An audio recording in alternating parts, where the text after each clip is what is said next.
very powerful combo of Camille Galio where you can just jump in on top of the AD carry and stop him from doing absolutely anything. So the Camille was kind of more of a denial than it was actually a counter pick. And yeah, we'll see how it works out. But ladies and gentlemen, we are on to the rift for game 2 of Team WE versus IG. Let the Gios go!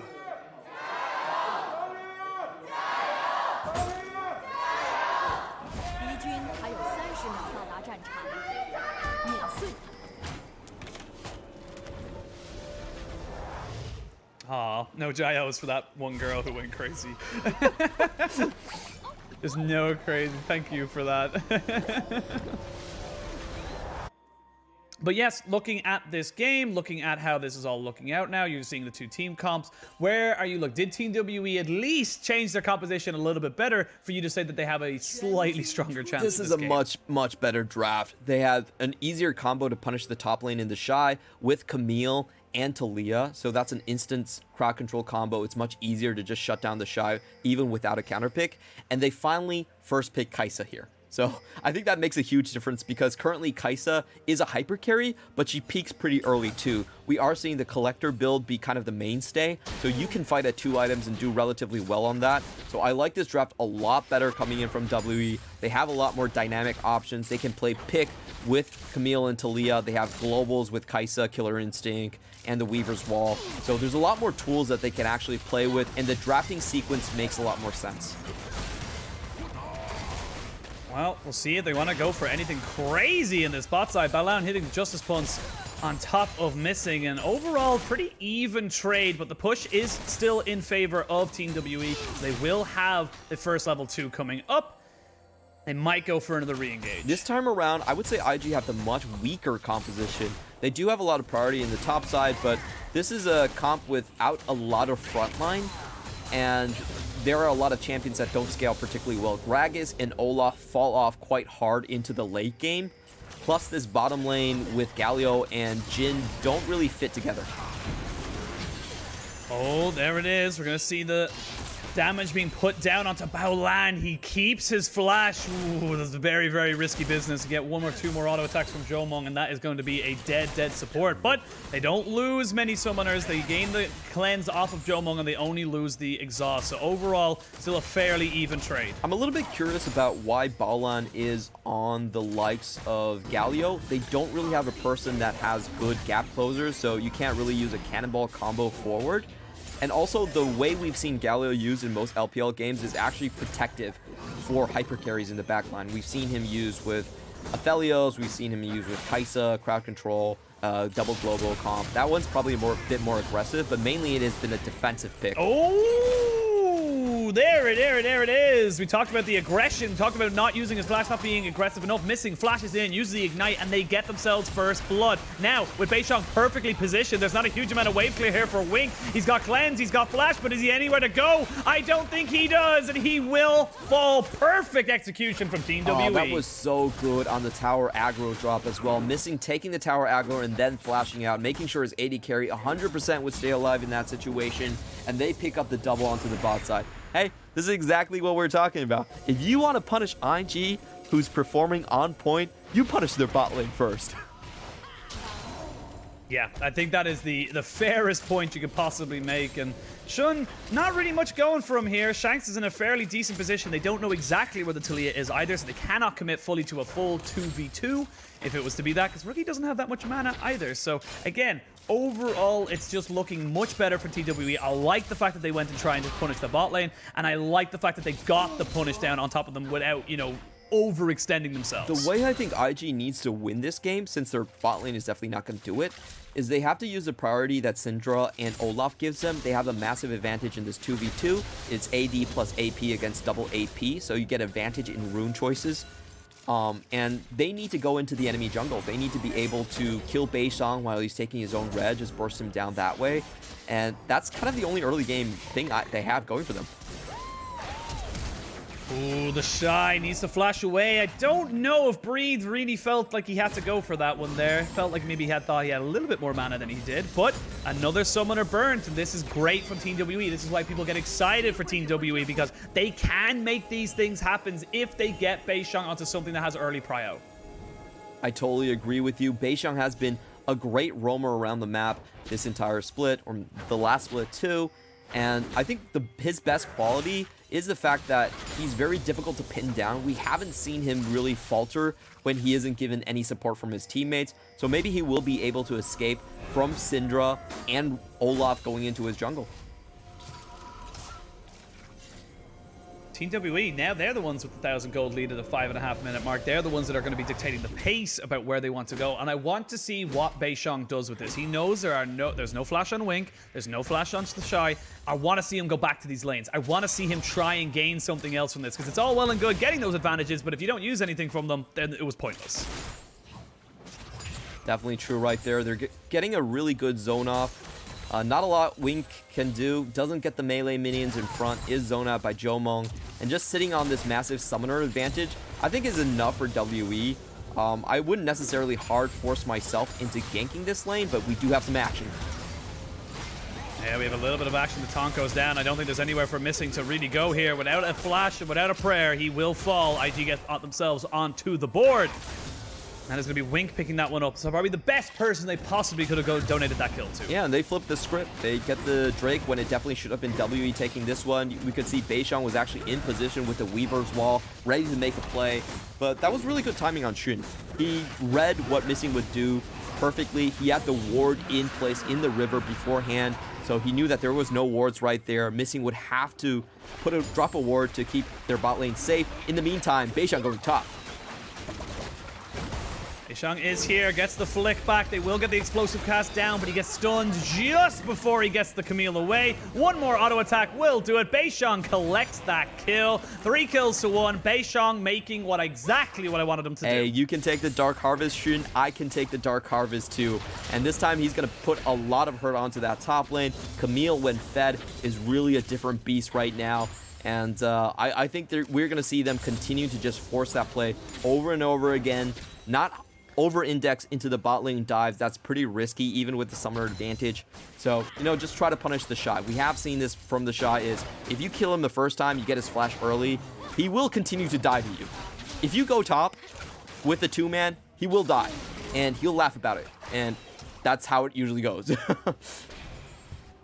Yeah, if that's just how it is, and this is the kind of the things we wanted to see from BEISHANG in the first game he wasn't able to do, is that, influencing his lane, getting his, bot lane, his top lane going. If Shanks can just absorb this pressure, which in fairness, as of right now, he's doing very, very well, should be able to kind of make this work for the rest of his team now. But IG, they want to try and change the pace up a little bit. They're putting 4 people towards this mid lane. They will get the double lockdown on top of Shanks, who's forced to flash away. Hadn't got cleansed. One last shot!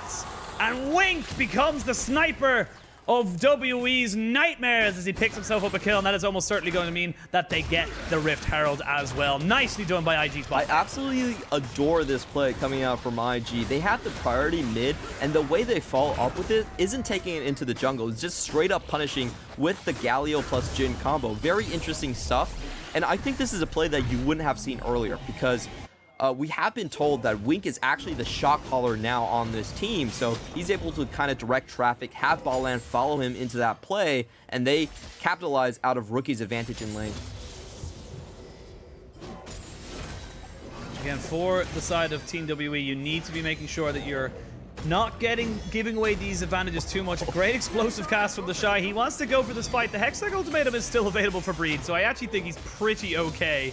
Just a very, very annoying pick, and I think that's the best way to describe Gragas in the meta right now. He is just annoying to deal with. We see him blind picked a lot of times, just to make sure that you can't have anything that punishes into the top lane. We can talk a little bit about THESHY's build. We have seen AP builds from Flandre, but THESHY this time with the Grasp of the Undying, definitely going for a more tank-oriented build. And this is also a pretty interesting one. We actually have seen in some matchups he does go for the Frostfire Gauntlet, does give him 100 extra HP, and just makes him that much more annoying in lane where you can't really do anything to him. Has a little bit more utility in teamfights as well. So, we should keep a track on that one, see where he goes with that. There are targets like Orianna and Kai'Sa where sticking to them, having a little bit more slow might be a little bit more useful. For IG, they just want to get Rookie going again. Second game on the Syndra, had a fantastic game one, just able, as we said, to zone out the rest of Team WE, making sure they couldn't walk up aggressively, they couldn't take position because they had to know exactly where Rookie was and where his balls were positioned to be able to just dodge them out. It kept adding it's like almost mini game, if you like, to the side of Team WE to make sure they knew exactly what was going on. But for them, I feel like this plan is pretty much the same as the last time. Is to get Rookie going, try and get the Shy back onto an even footing with this Camille, and just look for those big kind of outplays in the macro game. Oh, this Camille is just so annoying. I'm sorry, this Gragas is so annoying. Just watching the Camille try to go in on him and seeing him just heal up everything that you can do within 2 trades, it's so tilting, and this is why I honestly like the Gragas pick a lot. We have seen the Shy actually do favor these champions. He played a lot of Sion in kind of the same way in the previous splits, where he was able to grind out his counter picks by just going into these super sustained builds. The Frozen Gauntlet at that time was a favorite for him, and he was even able to win on like the Urgot matchups too. Now both teams are setting up for this Drake, and for now I do have to give advantage to WE. I think their team is a little bit more 5v5 focused. They do have a good combos to kind of defend on the blue side. If they can hold a lot of these ramps and make IG face check, it's very hard for IG to actually do anything. Oh, Rookie. Caught between a wall and an Orianna. They do not get the flick back, but they do get the ultimate and the flash. So 2 big team fight ultimates. As I say that, though, Shun, he wants to fight. BEISHANG has to just try and flash away, keep himself alive. He will end up trading his life 1 for 1. And there will be no dragon taken today as both junglers are dead. Yep, they both have to reset right here. Love what WE did right there, using their blind spots to try and make a pick onto Rookie. They do force out a lot of summers from him. And again, the fight is going to reset, so I think W are still pretty happy to just run it back once more and have the same setup. Oh, Breathe was shopping a little bit there, caught himself out. They will have the explosive cast available, but will opt not to use it. The Shy just being as annoying as physically possible onto this Camille. Breathe will have his back delayed. Shouldn't be that big of an issue, though, in the long run. Yeah, I don't think we're going to see the Camille chase Gragas down for kills until she gets the Ravenous Hydra at the very least. So not a lot going to happen in that lane. It's just going to be a bounce house for both of them. Once again, W running the same play. They don't have the Weaver's Wall, but that doesn't really matter to them.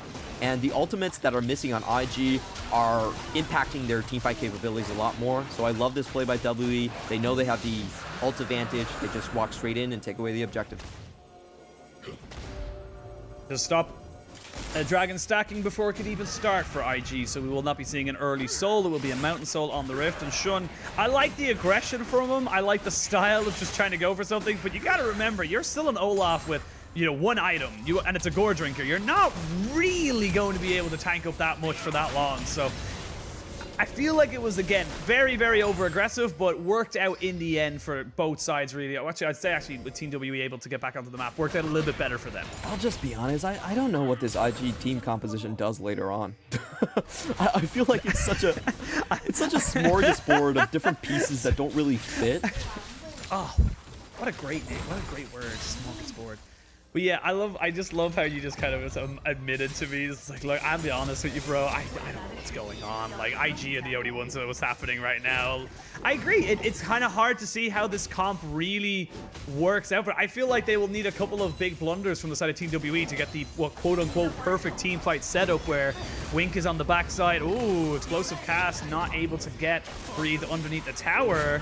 Breathe's able to take a much more equal trade than I probably anticipated, but with 4 people into this mid lane, they're just going to use it. This comp, all it does is just bully Shanks. He needs to try one more shot is not going to land. Shanks with his happy feet, got his dancing shoes on, keeps himself alive. The tower will not fall just yet, but he does blow his flash again. This play is actually going to end up in WE's favor because they're going to be able to take the bot lane for free. It's definitely an over rotation from IG. They're not going to get much out of this. And I just want to counter your point about bullying Shank. That's not a composition. That's Rookie. There's a difference there. That is very true. But sometimes that is already a win condition. And speaking of a win condition, you could just always go and try and bully the Shy who does not have explosive cast available. BEISHANG in the perfect position to capitalize on a very overextended Fat Man. Means that is going to be top tower almost certainly going down. They will trade it for mid. And Killer Instinct from JUMENG is still here, so there's definitely going to be a team fight that happens right here. Missing? Missing? What are you doing there, buddy? He goes in a bit too far. The Ignite is ticking down. JUMENG has to use the ultimate aggressively to get the flick back, but there's just too much damage from Rookie. They eventually take down the Orianna as well. Ends up being overall a 3 for 3. IG are not out of it just yet. I just want to say that execution could have been so much cleaner for WE. They had top lane Camille that just base, has a teleport advantage, and they have killer instincts incoming, but they still managed to lose 2 people in that one. JUMENG with a really questionable flash in that one.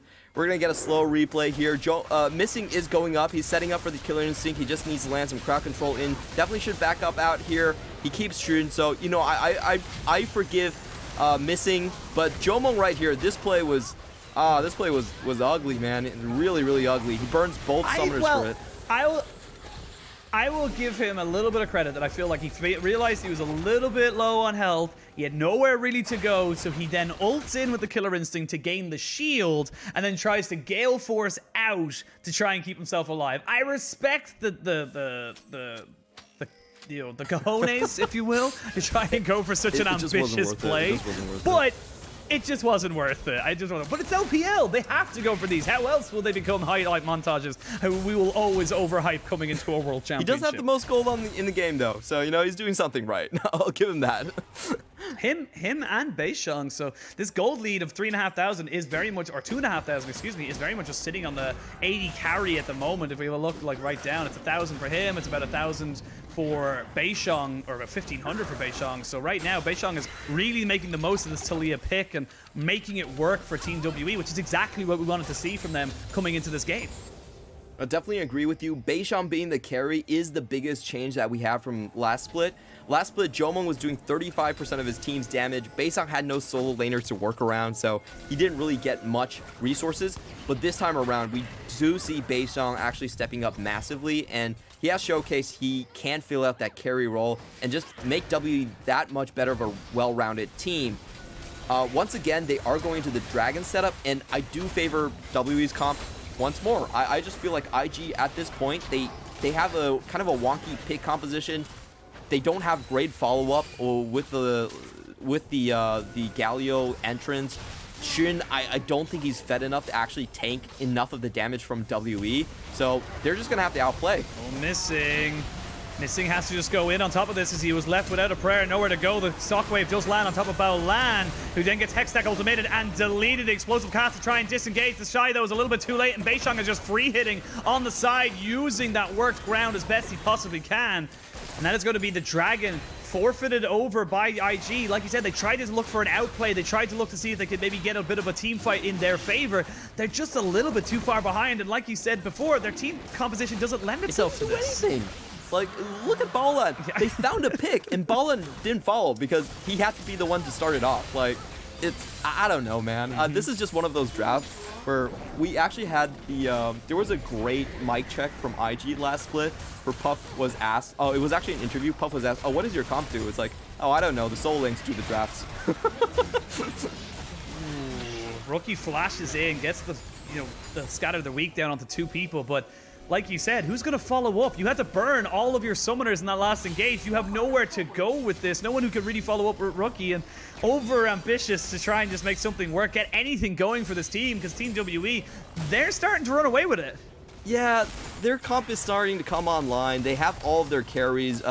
BEISHANG is very far ahead, and I don't think BAOLAN's going to be able to... Oh, he does get out of this one, so it is JUMENG. JUMENG, good. No, the Shy! Just not able to get anything going for him right there. They get the TP. Yes, it was answered by Breathe, but at the end of the day, it ends up going more and more in favor of Team WE. And this is, again, the first game was 2018 IG. The second game feels a bit more like 2020 IG, where we didn't really know what they were doing. Here we go. Yeah, and it's like they didn't know what they were doing. They didn't really know what they wanted to go for. If they didn't get the exact picks they needed, it just kind of, the draft just feels like it falls apart a little bit. Yeah, I feel like there's a couple points that they probably expected to go a little bit better than it did. Bot lane failing that early was definitely a huge thing because it meant that no one was able to follow up on Olaf in jungle ganks, and Olaf never went into the enemy jungle, like not even once. So The only out that I felt like their composition had wasn't really utilized, and now they're just running headfirst into WE in team fights. And WE are the team fight masters. They played this comp down to a T. They know how this works. Yeah, they do, and you see BAOLAN and THESHY trying to see if they can defend this outer tier 1, the final outer tier 1 available to them, and they just cannot. You have to respect BEISHANG, SHANKS, and of course missing with the CC. You just cannot walk willy-nilly up on top of this. You see BEISHANG just trying to see if he can find anything right now. Get a flick back, get him over some of that work ground, and see if they can get anything going for them. But IG, they have to play respectfully, and it feels like a 1-3-1 is totally fine for the side of WE. They can just keep pressuring all 3 lanes for the moment. IG don't have scaling, they don't have split push, they don't have front to back, they have lousy pick. But they have Rookie, so That it's is true. okay. Hey, let's go.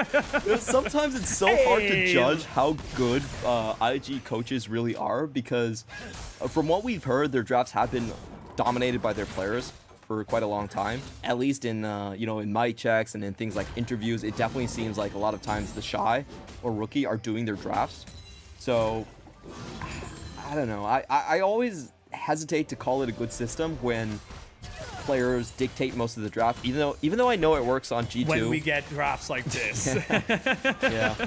When we get drafts like this, that's when you start to question whether or not the players have the smartest of calls, realistically. And again, this has kind of been an issue for IG, is they're now in a little bit more trouble. There are 3 people here for them. They want to go for a Hextech ultimatum on top of THESHY. They will get the grand entrance from BAOLAN, and that means that they're able to turn this one around from Breathe.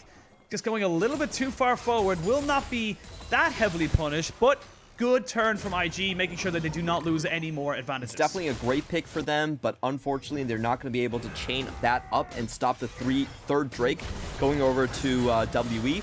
JUMENG with a very opportunistic killer instincts here. Oh, opportunistic is definitely the word, but it is 100% rewarded as Team WE find themselves a kill onto the jungler, and they're eyeing up the Baron. They can take this one very, very quickly. Need to be so careful, though, because if Rookie gets a good scat of the week, this could go all pear-shaped. This is incredibly risky from WE. They're missing 2 ultimates, and this is a fairly early Baron, so they are taking a lot of damage from it as well. I think they've got it. They've got the curtain call coming out, but about 400 HP. They smite it away. And Wink not able to make anything happen with the curtain call. 30 seconds till the Dragon, and Team WE, they get it. They get the pick and the decisive shot call to go for that Baron. They are rewarded. Yeah, really good play from JUMENG. I actually reconsider my judgment on that, but Breathe, can he get out? Yes, he can. He's got Shanks there with him, the Orianna, a perfect facilitator for when your top laner walks a little bit too far forward. And now you're looking at it, you know, no exhaust for BAOLAN. You're looking at no explosive cast for THESHY. Can they defend this Dragon? That is the big question coming in right now. Rookie seeing if he can catch someone out while he sits in that bush, and IG are going to try to burn this one down. It's going to be pretty close. BEISHANG is definitely in position. He does have his flash. Oh, BEISHANG jumps in. He does not get the steal, so it is a 2-for-2 in terms of Dragons overall. But now the fight now ensues. Hextech ultimatum onto the backside. Camille is dead, but you can see JUMENG is just being tided away by Shun. Shun keeping himself alive, but just buried. Look at these health bars. They're so low on BEISHANG. He's trying to just court them away. He is the shepherd leading the sheep to slaughter. Everyone being walked away, coerced behind the walls. They have nothing they can do. This is Attack on Titan. The wall will now fall as they try and just keep everybody down. IG are left dead and buried. Yes, you got yourselves the Dragon, but you lose the ensuing team fight. THESHY just TPs in to make sure that Rookie will not die, and the rest of Team WE will take the spoils. At the end of the day, IG macro was basically team fight and Drake for Baron, and that trade definitely favors WE. That's a very one-sided trade from what we've seen in the last 2 minutes here, and we're gonna get a replay of that team fight. But the main thing is that trading backline dives is not equal for these 2 teams. Breathe is able to get a lot more done on the back end, and he also did have that Tiamat to splash the damage on all members of IG, while on the other hand, Shun going in wasn't able to find the kill onto JUMENG. So Breathe goes in very early here, but he does get a sizable chunk of damage, and in the meantime, BEISHANG is there putting out all that AoE. JUMENG is knocked out of the fight, but Shun can't really take an AD carry this fed. at this point, and this is really good herding coming in from WE. They know they're on the wrong side of the map. Weaver's walls goes down to punish them, and it's just an easy cleanup from this point.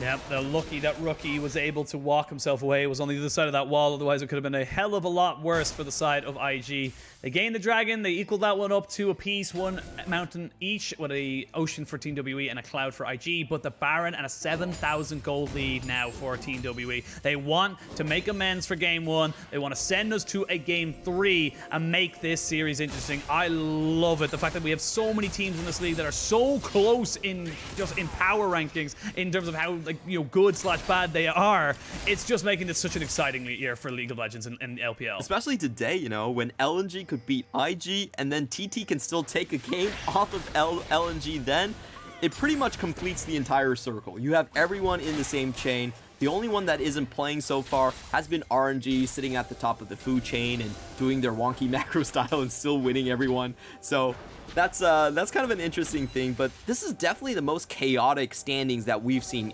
even for LPL. I don't think I've seen an LPL where we have teams like TT actually showing some signs of life, OMG taking a game off of EDG, things like that. Even though it doesn't extend to overall match score, the game score has been super hectic.